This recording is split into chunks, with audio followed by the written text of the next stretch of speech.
నమస్కారం. లక్ష్మి చెప్పే కథలకు స్వాగతం. వీణులతో వీక్షించటానికి సిద్ధం కండి. ప్రియ సఖులు, ఇప్పుడు మనం ప్రముఖ సీనియర్ రచయిత్రి శ్రీమతి రంగనాయక అమ్మగారు రచించిన రచయిత్రి ధారావాహికం నుండి 14వ భాగం ముగింపుని వినేసేద్దామండి. సాయంత్రం సమయం. బెజవాడలో విజయ వాళ్ళ చిన్న డాబా ముందు సైకిల్ రిక్షా ఆగింది. మోహన్ జేబులో నుంచి దువ్వెన తీసి గబగబా తలదూకున్నాడు. చొక్కా కాలర్ సర్దుకున్నాడు. రిక్షా దిగి సూట్ కేసు పట్టుకుని గేటు తీసుకుని ముందు వరండా మీదకొచ్చి నిలబడ్డాడు. గేటు తీసిన చప్పుడు వినపడి 2 నిమిషాలకు కృష్ణారావు బయటకొచ్చాడు. వరండా మీద నిలబడి ఉన్న మనిషిని చూసి మొదట ఆశ్చర్యపోయి ఆశ్చర్యాన్ని ప్రదర్శించకుండా కొంచెం దూరంలోనే నిలబడి ఏం పని మీద వచ్చారు అన్నాడు. మోహన్కి తల తిరిగింది. అత్తగారింటికి అల్లుడొస్తే ఏం పని మీద వచ్చారని అడుగుతారా? అలాంటి ఆహ్వానాన్ని అతను ఊహించలేదు. ఇంటి దగ్గర బయలుదేరినప్పటి నుంచి ఆ ఆహ్వానం ఎలా ఉంటుందో ఎప్పట్లాగే ఊహిస్తూ వచ్చాడు. తనని చూడగానే మామగారు బావమరిదో రండి రండి అంటారు. సూట్ కేసు అందుకుని లోపలికి తీసుకువెళ్తారు. అత్తగారు ఎదురొచ్చి అందరూ బాగున్నారండి, మీ అమ్మగారు బాగున్నారా అంటుంది. కొంచెం దూరంలో విజయ చిరునవ్వుతో సిగ్గుపడుతూ నిలబడి ఉంటుంది. ఎప్పుడూ జరిగేది అదే కదా. కానీ తను ఇంకా బయట వరండా మీద నిలబడి ఉన్నాడు. తన సూట్ కేసు తన కాళ్ళ దగ్గరే ఉంది. బావమరిది ఎదురుగా నిలబడి ఏం పని మీద వచ్చారు అంటున్నాడు. ఒళ్ళు భగ్గుమంది మోహన్కి. ఇంకేం పని మీద వస్తానండి, నా వైఫ్ కోసం వచ్చాను అన్నాడు మోహన్ చిట్లిస్తూ. సరే అక్కడ కూర్చోండి అంటూ పక్క గది వైపు విజిటర్స్ కూర్చునే గది వైపు చెయ్యి చాపి చూపించి విజయకు చెప్తాను అనేసి లోపలికి వెళ్ళిపోయాడు కృష్ణారావు. మోహన్ నిర్ఘాంతపోతూ ఆ గది వైపు చూశాడు. అది బయట వాళ్ళు వస్తే కూర్చునే గది. తను ఇంటి అల్లుడు అక్కడ కూర్చోవాలా? సరాసరి మేడ మీదకి తన వైపు గదిలోకి వెళ్ళిపోతే? సరే చూద్దాం. లోపల పెద్దవాళ్ళకు తెలిస్తే ఇతనికి చీవాట్లు ఎలాగూ పడతాయి.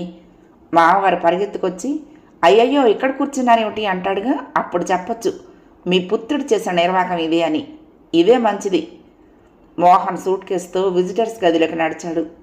ఆ గదిలో కుర్చీలు, ఒక టేబులు, దూరంగా కూజాతో మంచినీళ్ళు. కృష్ణారావు లోపల తల్లికి తండ్రికి చెప్పాడు. వాళ్ళు బయటకు రాలేదు. మేడ మీదకు వెళ్ళి విజయకు చెప్పాడు మోహన్ వచ్చాడు అని. అతనితో జరిగిన మాటలు కూడా చెప్పాడు. విజయ ఆశ్చర్యపోతూ వింది. అతడు రాడని అనుకుంది, రాకూడదని అనుకుంది, వచ్చాడు. మోహన్ కోసం ఒక ఉత్తరం రాసిపెట్టింది కొన్నాళ్ల కిందటే. దాన్ని పోస్టు చేద్దామనుకుంటూ ఆ పని చేయనే లేదు. ఆ ఉత్తరంలో ఏముందో కృష్ణారావుకు తెలుసు, తల్లిదండ్రులకి కూడా తెలుసు. విజయ ఆ ఉత్తరం డెస్క్లో నుంచి తీస్తూ ఇది అతనికిచ్చాయి అంది. కాదు, నువ్వే వెళ్ళి నువ్వే మాట్లాడు అంటూ కృష్ణారావు దాన్ని తీసుకోకుండా వెళ్ళిపోయాడు. విజయ 1 నిమిషం అలాగే నిలబడి సరే అని తన గదిలో నుంచి మేడ మెట్లు దిగి హాల్లో నుంచి బయట వరండాలకు వచ్చింది. అతను లేడక్కడ. పక్క విజిటర్స్ గదిలో కూర్చుని ఉన్నాడు, కుర్చీ పక్కన సూట్ కేసుతో. విజయ అతని ముందుకు వెళ్ళింది. వరండాలో నుంచి వస్తూ కొంత దూరం నుంచి ఇప్పుడు ఎదురుగా నిలబడి చాలా దగ్గర నుంచి మోహన్ని చూసింది. అతన్ని చూస్తే కొంచెం జాలి పడతానా అనుకునేది అప్పుడప్పుడు. వెనకటి రోజుల్లో అలాగే అనిపించేది ఒక్కోసారి. అతను అర్థం లేని పెత్తనంతో అధికారంతో మాటలనేసి రుసరుసలాడుతూ వెళ్ళిపోయినా మళ్ళీ అతను శాంతంగా కనపడినప్పుడు ఏమిటి మనిషి తెలివి తక్కువ వాళ్ళలాగా అనిపించేది. కోపం ఎటుపోయేదో కొంచెం జాలి కలిగేది, చిన్న నవ్వు వచ్చేది. ఇప్పుడైతే అలా జరగదని తనకు 100కి 500 పాళ్ళు తెలుసు. అయినా అతను ఎదురు పడితే ఏమన్నా పిచ్చిగా మెతకగా జాలిగా ప్రవర్తిస్తానా అనిపించేది అప్పుడప్పుడు. అలా జరగదని ఎంత నమ్మకం ఉన్నా. ఎప్పుడైనా హఠాత్తుగా వచ్చి సిగ్గుపడుతూ ఎదురుగా నిలబడతాడా? క్షమించు అనే మాటతో మొదలు పెడతాడా? చాలా సిగ్గుపడుతున్నాను విజయ, నిన్ను అనేక సార్లు గాయపరిచాను. నువ్వు ఇంత చేస్తే గానీ నా కళ్ళు తీర్చుకోలేదు. చాలా తప్పుగా మూర్ఖంగా ప్రవర్తించాను. ఈ మాట చెప్పుకోవటానికే నీ దగ్గరకు వచ్చాను, నిన్ను రమ్మని అడగటానికి కాదు. అలా అడిగే అర్హత లేదు నాకు. ఆ సంగతి నాకు అర్థమైంది. నన్ను క్షమించానని చెప్పు చాలు. నా జీవితంలోకి వచ్చిన నిన్ను కాలదన్నుకున్నాను. నన్ను క్షమించు విజయ అని చెప్తాడా? ఆ మాటలు చెప్పేసి వెళ్ళిపోతాడా? అంత మారతాడేమో. అప్పుడు తను స్థిరంగా ఉంటుందా? ఆ మాటలకు లొంగిపోతుందా? అయినా అతను అంత మారతాడా? అతని మనసులో నుంచి భర్తతనం పోతుందా? విజయ ఆ గదిలోకి రాగానే మోహన్ ఆమెను యగాదిగా చూశాడు. కడిగిన ముచ్చంలా ఉంది. ఆశ్చర్యంగా చూశాడు. భర్త దూరమై చింతలో మునిగిపోయిన మనిషిలాగా లేదు. అతని మొహం వైపే చూడలేదు విజయ. దూరం నుంచి చూస్తే మనసు కుంచుకుపోయింది. అతని అహంకారం మనసు నిండా గుర్తే. అతనంటే ఏహ్య భావమే. ఇప్పుడు అదే ఉంది. చేతిలో కవర్ను అతని ముందు బల్ల మీద పెట్టి, మీకు పంపాలని రాశాను, పోస్ట్ చేద్దామనుకుంటూ ఇంకా చేయలేదు, ఇది చూడండి అంది అతని వైపు చూడకుండా. మోహన్ అప్పటికీ నిర్ఘాంతాలను అణుచుకోలేని స్థితిలో ఉన్నాడు. తను ఇక్కడ కూర్చునేది. ఇది వరకు ఎప్పుడొచ్చినా తిన్నగా మేడ మీద విజయ గదిలోకి వెళ్ళిపోయేవాడు. సూట్ కేసును ఎవరో ఒకరు తెచ్చి అక్కడ పెట్టేవారు. ఇంతకాలం తర్వాత అల్లుడు వస్తే ఇదే మర్యాద? ఇంట్లోకి రమ్మనరేమిటి? ఈ కవర్ చూడాలా? ఆ కవర్ తర్వాత చూస్తాలే, మనం వెళ్దాంరా, నీ బట్టలన్నీ అక్కడే ఉన్నాయి, బట్టలేమి సర్దుకు అక్కర్లేదు అన్నాడు గబగబా. విజయ నిర్ఘాంతపోయింది. ఇదేం మనిషి, ఇదేం పిలవటం అన్నట్లు. అతని మాటలేవి తన చెవిన పడనట్లే. ఆ ఉత్తరం చూడండి అని ఇక నిలబడకుండా వెనక్కు తిరిగి అక్కడి నుంచి లోపలికి వెళ్ళిపోయింది. మోహన్కి తను ఎలా ప్రవర్తించాలో అంతుపట్టని పరిస్థితి అయిపోయింది. లోపల నుంచి మామగారి కంఠం వినపడుతూనే ఉంది. లోపల ఇంకో ఆయన ఎవడో ఉన్నాడు, అతని కంఠమో వినపడుతోంది. ఇద్దరూ ఇంకేదో విషయం మాట్లాడుకుంటున్నారు. ఒక్కరూ బయటికి రారు. అల్లుడొచ్చి కూర్చుంటే మంచినీళ్ళు ఇమ్మంటారా అనరు. టీ లేదు, కాఫీ లేదు. ఈ మనిషి వచ్చి కవర్ పడేసి వెళ్ళిపోయింది, ముందు అది చదవాలట. గబగబా కవర్ అందుకున్నాడు. కాగితం బయటికి లాగాడు. ఒక్క కాగితమే, దాని మీద 4 లైన్లే. మోహన్ గారికి మన భార్యాభర్తల సంబంధం 6 నెలల కిందటే తెగిపోయింది. అందుకే మీకు మీ పేరుతోనే రాస్తున్నాను. దీనిని విడాకుల పత్రంగా భావించండి. మీరు ఇంకొక పెళ్లి చేసుకోవటానికి నా అభ్యంతరం ఏమీ ఉండదు. మీ నుంచి పోషణ, మనోవర్తి లాంటివేమీ నేను కోరను. మన సంబంధం ఇక ఉండదని మీకు స్పష్టం చేయటానికే ఇది రాస్తున్నాను. విజయ. మోహన్కి కళ్ళు చీకట్లు కమ్మాయి. ఆ కాగితంలో ఏం చదివాడో అర్థం కాలేదు. మళ్ళీ చదవటానికి భయం వేసింది. అయినా మళ్ళీ గబగబా చదివాడు. మన సంబంధం ఏనాడో తెగిపోయింది. ఏమిటిది? తను కాస్త కోపంతో ఏదో అన్నందుకు అలిగి పుట్టింటికి వచ్చింది. ఇప్పుడు తనెంతో ప్రేమగా తీసుకువెళ్లాలని వస్తే తనకు చెప్పే జవాబు ఇదా? అత్తగారింటో అల్లుడికి చేసే మర్యాద ఇదా? పెద్దవాళ్ళకు బుద్ధి లేదా? విజయ తండ్రి బయటకొచ్చాడు. అంతదాకా మాట్లాడిన మనిషిని సాగనంపటానికి. అతన్ని గేటు దాకా పంపి వెనక్కొచ్చాడు. వరండా మీద నుంచి గేటు వైపు వెళ్ళేటప్పుడు వచ్చేటప్పుడు కూడా పక్క గదిలోని మోహన్ని చూశాడు, కానీ పలకరించకుండా ఇంట్లోకి దారి తీశాడు. మోహన్ విసురుగా తన కూర్చున్న గదిలో నుంచి వరండాలోకి వచ్చి లోపలికి వెళ్ళిపోతున్న మామగారితో, నేను విజయం తీసుకువెళ్ళటానికే వచ్చానండి అన్నాడు. ఆయన కొంచెం నిలబడి, అలాగా, విజయ్తో మాట్లాడండి అన్నాడు. మాట్లాడాను. ఇదిగో ఈ ఉత్తరం ఇచ్చింది. దీన్ని విడాకుల పత్రంగా భావించమని రాసింది ఇందులో. ఆమె అభిప్రాయం అదే కావచ్చు, మీకేమిటి అభ్యంతరం అన్నాడు ఆయన. అదేంటండి మీరు కూడా అలా అంటారు? విజయం తీసుకువెళ్దామని వచ్చాను మరోసారి చెప్పాడు మోహన్. ఇదంతా మీరు విజయ్తోనే మాట్లాడండి. ఈ కవర్ పడేసి లోపలికి వెళ్ళిపోయింది, ఓసారి రమ్మనండి. మంచిది, చెప్తాను అనేసి ఆయన లోపలికి వెళ్ళిపోయాడు. అతను నీతో మాట్లాడాలట, రమ్మంటున్నాడమ్మా అన్నాడు కూతురుతో. మాట్లాడటం నాకు ఇష్టం లేదని చెప్పండి. ఆ మాట నువ్వే చెప్పు వెళ్ళి. అప్పటికి మోహన్ మళ్ళీ వెళ్ళి గదిలో కూర్చున్నాడు, గుమ్మం వైపే చూస్తూ. విజయ ట్రేలో కాఫీ కప్పు పెట్టుకుని వస్తుందనుకున్నాడు. వచ్చింది విజయ, ఖాళీ చేతులు వేళ్లాడేసుకుంటూ. దూరంగా నిలబడింది. ఇంకా ఏమిటి మాట్లాడేది? నేను చెప్పవలసింది ఉత్తరంలో రాశాను అంది. చదివాను. ఇలాగైనా రాసేది? నేను రాయాలనుకున్నదే రాశాను. ఏమిటి మీకు అభ్యంతరం? నిన్ను తీసుకువెళ్దామని వచ్చాను విజయ, చెప్పానుగా, అర్థం చేసుకోవేం? నేను రాసింది మీకు అర్థం కాలేదా? అంటే విడాకులకే సిద్ధపడ్డావా విజయ? ఇప్పుడు సిద్ధపడేదేమిటి? ఎప్పుడో సిద్ధపడ్డాను. కాగితం మీద రాయటమే ఇప్పుడు చేశాను అంది. భార్యాభర్తల బంధం తెంపేసుకోవటం అంత తేలికనుకుంటున్నావా? అది ఎంత తేలికో నాకన్నా ముందు మీకే తెలుసు. నా దగ్గర నీకు చోటు లేదు అన్ననాడే అది ఎంత తేలికో మీకు తెలుసు. అప్పటికే ఆ సంగతి నాకు ఇంకా తెలీదు అంది. ఆ పాత సంగతులన్నీ ఇప్పుడెందుకు? అప్పుడేదో కొంచెం తొందరలో అలా అన్నాను. నేను అప్పటి మోహన్నే అనుకుంటున్నావా? అది నాకు అనవసరం. నేను మాత్రం అప్పటి విజయను కాను. నాతో ఇప్పుడు పూర్వం విజయ్తో మాట్లాడినట్టే మాట్లాడొచ్చును అనుకోవద్దు. నేను చెప్పాల్సింది ఆ ఉత్తరంలో చెప్పేశాను. ఇక నేను వెళ్తున్నాను అంటూ విజయ అక్కడి నుంచి కదలబోయింది. విజయ, ప్లీజ్ ఒక్క మాట విను, ప్లీజ్ నన్ను ఒక్కసారి క్షమించలేవా? విజయ వెనక్కు తిరిగి ఆశ్చర్యంగా చూసింది. ఒక్కసారా? 100 సార్లు క్షమించాను. మీరు అడగకుండానే, మీకు తెలియకుండానే ప్రతిరోజు క్షమించాను. నా ఎంఏ చదువు మీకు నచ్చదని తెలిసినప్పుడు నాకెంత బాధ కలిగినా క్షమించాను. నా కథల మీద మీరు ఆంక్షలు పెట్టినప్పుడు నిర్ఘాంతపోయినా క్షమించాను. పేక కట్ట తెచ్చి నా కాగితాల మీద పెట్టినప్పుడు ఎంత అసహ్యం వేసినా క్షమించాను. ఒకటా రెండా? ఆనాటి నుంచి నేను ఆ గడప దాటేదాకా మీ వల్ల నాకు జరిగిన ప్రతి అవమానానికి క్షమిస్తూనే ఉన్నాను. లెక్క పెట్టుకోండి ఎన్ని 100 సార్లు క్షమించాను అంది. మోహన్కి కళ్ళు ఎర్రబడ్డట్టయింది. ప్రతిరోజు క్షమించిందా? అన్ని తప్పులు చేశాడా తను? గది బయట వరండాలో విజయ్ అన్న కూర్చుని పేపర్ తిరగేస్తున్నాడు. ఆ మాటలన్నీ అతను వింటున్నాడు. మోహన్కి అయోమయంలో పడిపోయినట్టయింది. అత్తగారింట్లో ఇలాంటి మర్యాద జరుగుతుందని అతను ఏమాత్రం ఊహించలేదు. తనను చూడగానే అత్తగారు అగ్గగ్గలాడుతూ కొత్త పిండి వంటలేవో మొదలుపెట్టేది ఎప్పుడు. ఇప్పుడు ఆ ఇల్లాలు అల్లుడిని పలకరించడానికైనా బయటికి రాలేదు. విజయ కాస్త అలక చూపిస్తుందేమో, దగ్గరికి లాక్కుంటే సరిపోతుందనుకున్నాడు. ఇక్కడ వాతావరణం అంతా ఏమిటోగా ఉంది. దాహంతో నోరు పిడచకట్టినట్టు అయిపోయింది. మంచినీళ్ళు ఇచ్చేవాళ్ళు లేరు. విజయం తీసుకొచ్చేస్తాను, 2 రోజుల్లో బయలుదేరి వచ్చేస్తామని ఇంట్లో మరీ మరీ చెప్పి వచ్చాడు తను.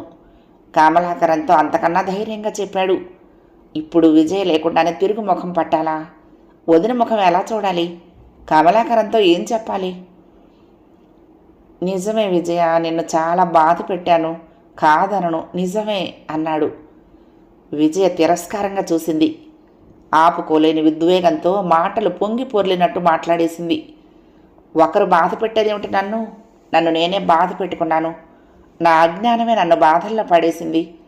చదువుకున్న వాళ్ళందరూ సంస్కారవంతులుగా ఉంటారనుకునేదాన్ని ఏడాది కిందటి దాకా. ఏవో 4 కథలు రాసి మిడికాను. అంతకన్నా తెలివి లేకపోయింది నాకు. కలిసి బతకాలంటే ఇద్దరి భావాలు స్వభావాలు కలవాలనే జ్ఞానమే లేకపోయింది అప్పుడు. నాకే అంత జ్ఞానం ఉంటే నన్నెవరు అవమానించగలరు? నా అనుభవాలే నా కళ్ళు తెరిపించాయి. కొందరు మగవాళ్ళు ఆడవాళ్లలో ఏ ఎదుగుదలను సహించరు. భార్య తనకన్నా చదువులో, తెలివిలో, కళల్లో, ఆఖరికి పొడుగులో కూడా తక్కువగా ఉండాలి, కుంచుకుపోయి ఉండాలి. మరుగుజ్జులైపోయిన భార్యల్నే వాళ్ళు సహిస్తారు. ఆ సంగతి తెలియకే నన్ను నేను అవమానాల్లో పడేసుకున్నాను. నన్నుగా ఉంచుకోలేని దుస్థితిలో పడ్డాను. అలాంటి జీవితం ఇంకా ఎందుకు నాకు అంది. మోహన్ చేతులు ముందుకు చాపి, క్షమించి విజయ, ఇప్పుడు నేను మారాను, నన్ను నమ్ము. నిజంగా మారాను విజయ అన్నాడు. ఇప్పుడు మీరు మారినా నాకు అక్కర్లేదు. మారటానికి కూడా సరైన సమయం, సందర్భం ఉంటాయి. నా మనసు బీటలు పడి పడి పూర్తిగా విరిగింది. ఇక అది అతుక్కోదు. మీ ఇంట్లో ఉన్న కాలం ఇప్పటికీ నన్ను భయంతో, అసహ్యంతో వణికిస్తోంది. ఆ ఏడాదంతా పంజరంలో పెట్టలాగా ఒదిగి బతికాను. ఊపిరాడక ఉక్కిరి బిక్కిరవుతూ కొట్టుకున్నాను.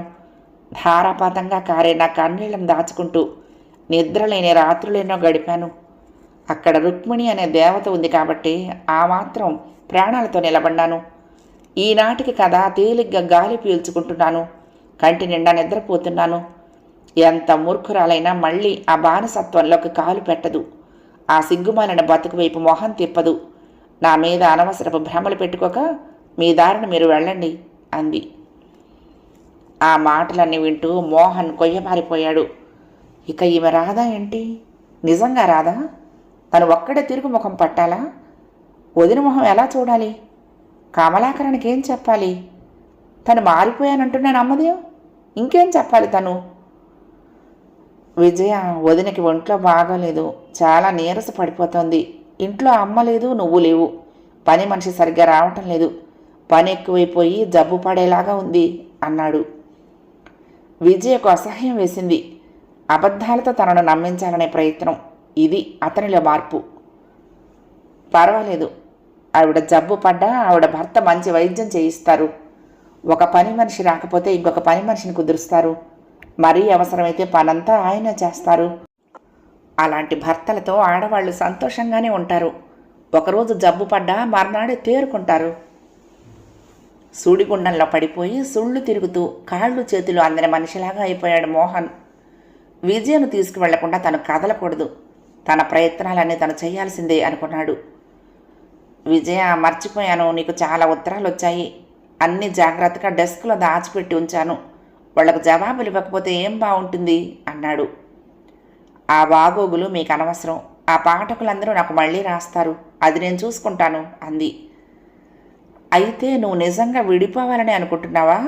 నలుగురు ఎంత నవ్వుతారో నీకేమన్నా తెలుసా? నలుగురు నవ్వుతారని నేను ఏడుస్తూ బతకలేను.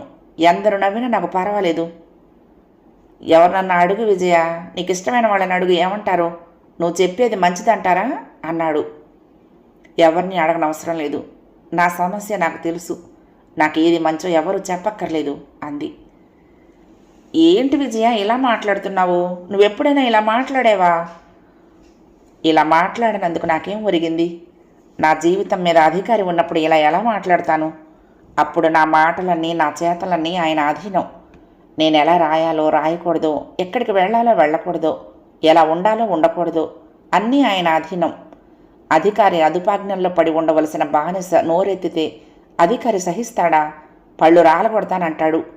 ఆ పంజరంలో నుంచి బయటపడ్డ తర్వాత ఇప్పుడు ఇంకేంటి భయం? నోరు తెరవటానికి, ఇలా మాట్లాడటానికి. ఏమిటి మాటలు? నిజంగా రాదా? తను అంత పెద్ద తప్పు చేశాడా? భర్త అంటే కోపం వస్తే ఒక మాట అనడా? పుట్టింట్లో ఉన్నాననేగా ఇంత ధీమా? ఇంకేం చెప్పాలి? పోనీ మెరిసింది ఏదో హఠాత్తుగా.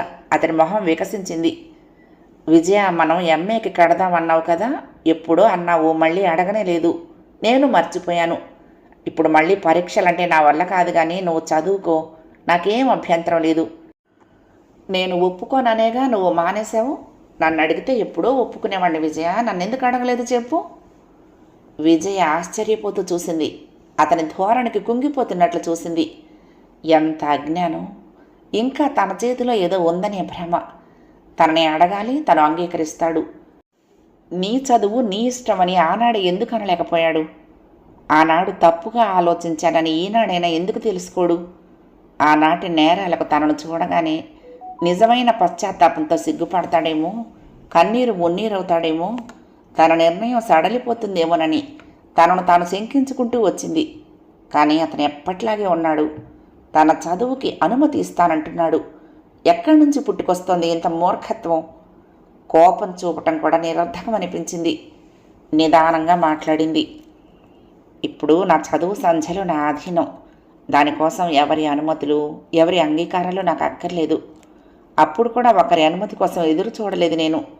నా శక్తిని అంచనా వేసుకోవటానికే ఓపిక పట్టాను. సరే, ఇక నేను మాట్లాడాల్సింది ఏమీ లేదు అంటూ విజయ చప్పున కదలపోయింది. మోహన్ కంగారు పడ్డాడు. ఇదేమిటి? ఎంఏ మాట ఎత్తితే ఒప్పుకుంటుందనుకుంటే మళ్ళీ ఇదేమిటి? రానంటే ఎలా? అప్రయత్నంగా లేచి నుంచున్నాడు. చేతులు చాపాడు. ఆతృతగా ఆందోళనగా అన్నాడు. విజయ, నేను చాలా బాధపడుతున్నాను ఇప్పుడు. నా వల్ల చాలా తప్పులే జరిగాయి. అసలు మా వదిన ఆ రోజున చెప్పింది నీ పాదాల మీద పడి క్షమాపణ అడగమని. ఆ రోజున నిన్ను క్షమాపణ అడుగుంటే మన మధ్య ఈ పరిస్థితి వచ్చేది కాదు. విజయ, నా మాట నమ్ము, నేను చాలా మారాను. నీకు ఇష్టమైనట్టే నువ్వు ఉందు కానీ మనం వెళ్ళిపోదాము, సంతోషంగా బతుకుదాము. తెగతింపులు చేసుకుంటే ఎవ్వరికీ పరువు ఉండదు. మగవాళ్ళ సంగతి వేరు, ఆడవాళ్ళకి అసలే పరువు ఉండదు. మీ పెద్దవాళ్ళు కూడా చాలా బాధపడతారు. నా మాట విను విజయ, మా వదిన చెప్పినట్టే చేస్తాను. నీ పాదాలు పట్టుకుని క్షమాపణ అడగమంటే అడుగుతాను అన్నాడు. విజయకు అసహ్యంతో శరీరం జలతరించింది. మొహం చిట్లిస్తూ అక్కడి నుంచి కదిలింది. ఇంతసేపు నీతో మాట్లాడటం నేను చేసిన చివరి తప్పు. నీలాంటి మూర్ఖుణ్ణి నా పాదాలని తాకనిచ్చి నన్ను మలినం చేసుకోను. నా పాదాలని ముట్టుకునే అర్హత నీకు ఇంకా ఉందని భ్రమపడకు. మర్యాదగా వెళ్ళు అనేసి కోపంగా అక్కడి నుంచి వరండాలో నుంచి హాల్లో నుంచి లోపలికి వెళ్ళిపోయింది. మోహన్ చేతులు ముడుచుకొని కొయ్యబారి నిలబడిపోయాడు.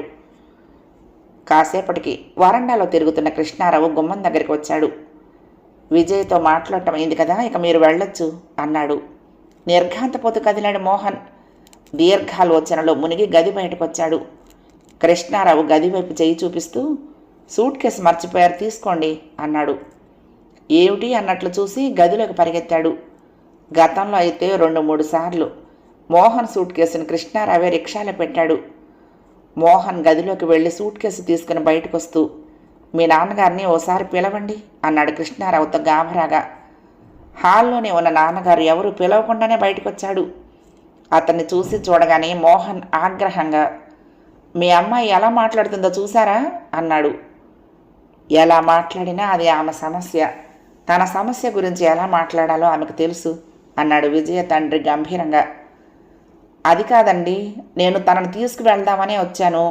ఎంతో అడిగాను, మాట వినదే. ఆఖరికి క్షమాపణ కూడా అడిగాను అన్నాడు మోహన్ మొహం చిట్లిస్తూ.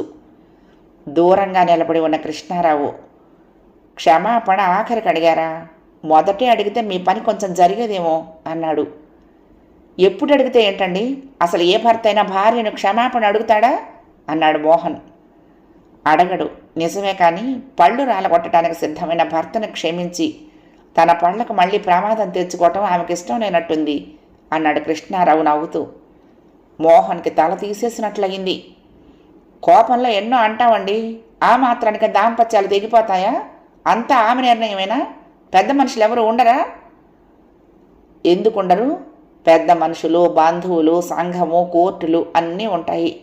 మా లాయర్ గారు మీకు కోర్టు కాగితాలు పంపించినప్పుడు పెద్ద మనుషులందరూ కోర్టు దగ్గర కనపడతారు మీకు అన్నాడు తండ్రి. మోహన్ అలాగే నిలబడిపోయాడు కొంతసేపు. చప్పున మెలికి వచ్చినట్లు కదిలి గేటు వైపు 2 అడుగులు వేశాడు. అసలు అత్తగారి ఇంట్లోనే ఉందా? ఆవిడకి చెప్పారా అసలు? ఆడమనిషి అంటే లెక్కలేదా వీళ్ళకి? ఆవిడైతే వీళ్లకు గెడ్డి పెట్టదు అనుకుంటూ హఠాత్తుగా వెనక్కు తిరిగి కృష్ణారావును చూస్తూ, మీ అమ్మగారిని ఒకసారి పిలవండి అన్నాడు. ఎందుకు అనలేదు కృష్ణారావు. వెంటనే హాల్లోకి వెళ్ళి, అమ్మా, మోహన్ గారు పిలుస్తున్నారు, ఒకసారిరా అని గట్టిగా పిలిచాడు. విజయ తల్లి గంట నుంచి హాలు పక్క గది గుమ్మంలోనే దిగాలు పడిపోతూ నిలబడి ఉంది. కొడుకు పిలవగానే ఉలిక్కి పడ్డట్లు కదిలి పౌటి చెంగు భుజం మీదకు తీసుకుని నెమ్మదిగా హాల్లోకి నుంచి వరండాలోకి వచ్చింది. ఆవిడ్ని చూడగానే ఎర్రపడిన మొహంతో, ఏమండి, నేను వచ్చిన సంగతి మీకు అసలు తెలుసా? నేను వచ్చి గంట అయింది, మీకు అసలు చెప్పారా లేదా అన్నాడు. ఆవిడ నిదానంగానే, అయ్యో ఎందుకు తెలియదండి, అందరూ చెప్పారు నాకు అంది. మీ అమ్మాయి వచ్చి 6 నెలల నుంచి ఇక్కడే కూర్చుంది. మా అమ్మ చాలా బాధపడుతోంది కోడలు రాలేదని అన్నాడు. అవునండి, మరి పెద్దవాళ్ళకి బాధే కదండి అందామే. మీకేం బాధ ఉన్నట్లు లేదే? మాకు మాత్రం బాధ ఎందుకు లేదండి? పిల్లలు సుఖంగా ఉంటేనే కదా పెద్దవాళ్ళకి సంతోషం, లేకపోతే బాధే కదండి. ఏమో మీకేమి పట్టినట్లు లేదు. 6 నెలల తర్వాత అల్లుడు ఇంటికొస్తే మీరేం చేశారు? వీధిలో కూర్చోబెట్టారు. గ్లాసుడు మంచినీళ్ళు ఇచ్చే మర్యాదైనా చేశారా? ఇదేనా మీరు చేసే మర్యాద? అల్లుడికి ఎలాంటి మర్యాదలు చేసేవాళ్ళమో మీకు తెలియదా అండి అందావిడ. మరి ఇప్పుడేమైంది? ఇప్పుడు అలాగే చేశారా? అల్లుడైతే ఇప్పుడు మాత్రం ఎందుకు చెయ్యమండి అంది నెమ్మదిగా. అంటే? నిర్ఘాంతపోతూ చూశాడు అల్లుడు. కృష్ణారావు వెంటనే, అంటే ఏమిటి? ఆ మాత్రం అర్థం కాలేదా? ఇప్పుడు మీరు తనకి అల్లుడు కాదని చెప్తోంది, ఇంకేం చెప్పమంటారు అన్నాడు. మోహన్ చేష్టలు ఉడిగినట్లు నిలబడిపోయాడు. కృష్ణారావు చాలా నిదానంగా, మోహన్ గారు వెళ్ళిరండి, కోర్టు దగ్గర కలుద్దాం అన్నాడు. మోహన్ నోరెండిపోయి గొంతు పిడచకట్టుకుపోయి చేతిలో సూట్ కేసును కూడా భారంగా మోస్తూ తల వాల్చేసి గేటు దాటాడు. ఇంటికి వెళ్ళగానే వదినకేం చెప్పాలి? ఆఫీసుకు పోతే కమలాకరణికి ఏం చెప్పాలి? అది అతన్ని పీడిస్తున్న సమస్య. నవల సమాప్తం. ప్రియ సఖులు, ఈ నవల మీకు నచ్చితే తప్పకుండా లైక్ చేయండి, షేర్ చేయండి, కామెంట్ చేయండి, సబ్స్క్రైబ్ చేసుకుని నన్ను ఎంకరేజ్ చేయండి. ఉంటానండి. ప్రేమతో లక్ష్మి, కృష్ణాతీరం దుర్గమ్మ సన్నిధానం. నమస్తే.